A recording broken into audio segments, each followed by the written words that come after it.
Hello everyone! I've got a bit of an unforeseen video for you today. I was not planning to do a solo review of this, but when I wrote out my notes after finishing it, it was just a little too much for a mini review. This is different from what I typically cover. I discuss old movies, classic sci-fi, monster things, British costume dramas, occasionally books. Not new stuff, not popular stuff, not trendy stuff, not Star Wars. I have done some Star Wars reviews in the past, but if you're watching this and you've never seen me before, hi! I'm happy to have you here, but I do want you to know this is not the norm. This is not representative of my usual content. Here are my thoughts on the first season of Andor. Set before the events of 2016's Rogue One, this show from 2022 follows Cassian Andor, who's a bit of a self-serving guy. He's reckless, he's a player, he's kind of a scoundrel. He gets into trouble when he kills two men attempting to rob him. And while on the run from the Imperial police, he's recruited to participate as a mercenary in a rebel heist. I am not a Star Wars fan, but I can tolerate and even like Star Wars when the product is good. I know for a lot of Star Wars lovers, these have been dark days, with Disney cranking out a gluttony of content that's either mediocre or downright insulting. Even though I don't care much myself, I keep tabs on this stuff, and I sympathize. There have been a couple things everyone agreed were good, though, and one of these exceptions is Andor. Now, when I first heard that they were making a show about this character, my thought was, but why? We already know what happens to him, he already had his arc in Rogue One, so what's the point? But I have consistently heard nothing but praise for this show since it debuted, and of course that made me curious, especially when there were people who were saying, it's good even if you aren't a Star Wars fan, even if you don't care at all, it doesn't matter. I thought it unlikely I would ever watch it, but I still decided to avoid spoilers for some reason, just in case. With The Mandalorian, when everybody was raving about that, I watched a bunch of videos, I saw all the spoilers, and now that that show has fallen off, I feel like I've already seen all the good it had to offer, so I don't need to watch it. And then recently, the teaser or trailer for Andor Season 2 came out, and when that popped into my view, my gut reaction was, oh no, I didn't get to watch Season 1 yet, it's gonna be spoiled! And that told me that I really did want to see Andor, and the best way to keep it from being spoiled for me is to just watch it. Just watch Season 1. And when I discovered that I could actually get it on Blu-ray from the library, I made my move. I didn't know that Disney was releasing its shows onto physical media at all. Andor is definitely Star Wars, and yet it's not. There are no Jedi, no lightsabers, no talk of the Force, it's not bloated with Easter eggs, and when there are references, they're not in your face, or there just to stoke your nostalgia, or ruin it. As far as I can tell, and I'm no expert, the tie-ins fit. The political subplot with Mon Mothma adds to the lore, fits in with the lore, and forges a link between the prequel trilogy, Rogue One, and the original trilogy. Also, there are no actors brought back from the dead.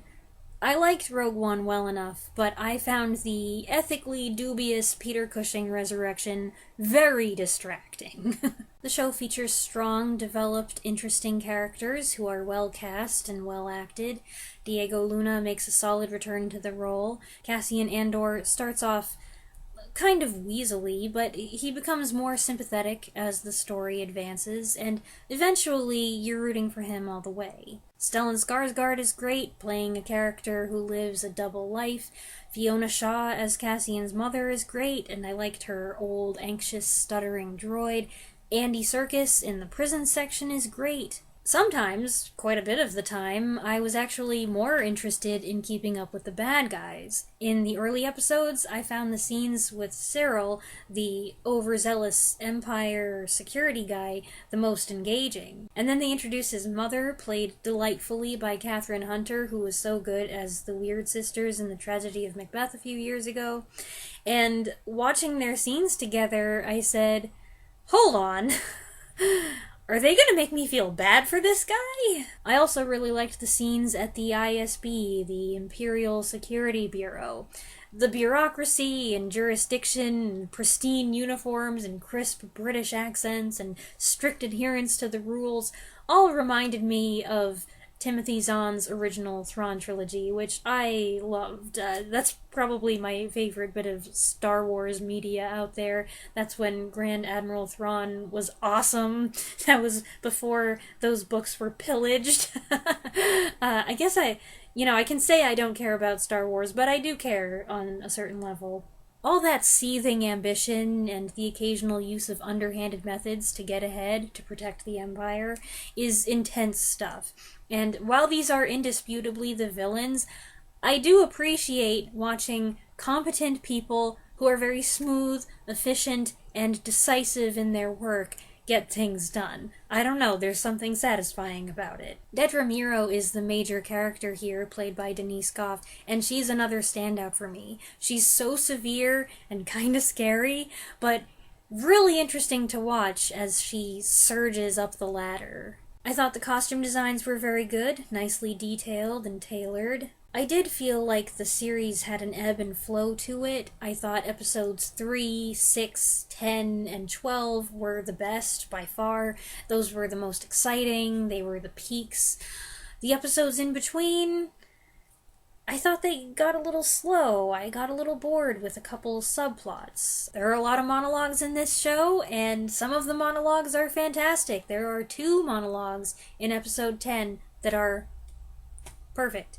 There's an important monologue in episode 12, just before stuff happens. But some of the other monologues, they're a little, makes you feel like there's a lot of talking here. But I enjoyed how storylines and characters converged.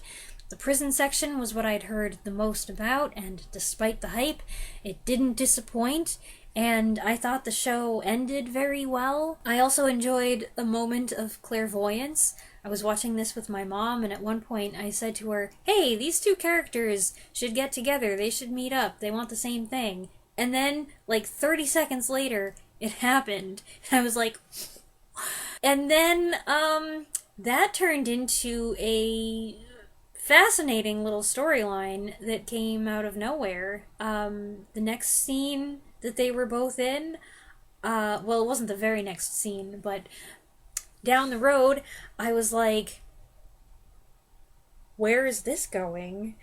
And then in their last scene in episode 12, I was like, what's happening? So I liked the show. My enthusiasm for it isn't as great as some people's. I did find it a little ho-hum in spots. But it was never bad, and I was never bored, and you do have to take into consideration that I am not a Star Wars fan to begin with.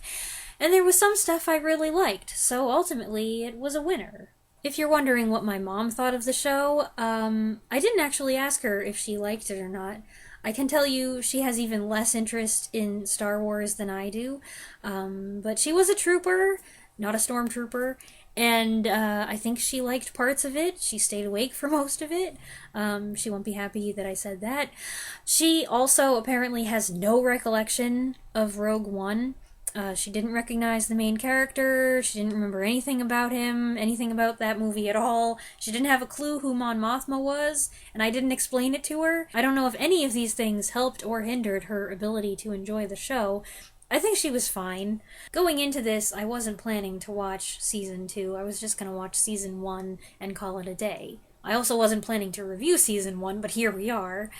But the way the show ended did leave me wanting more, so I guess I'll be checking that out. Not when it streams, but later when it becomes available on Blu-ray, assuming it becomes available on Blu-ray.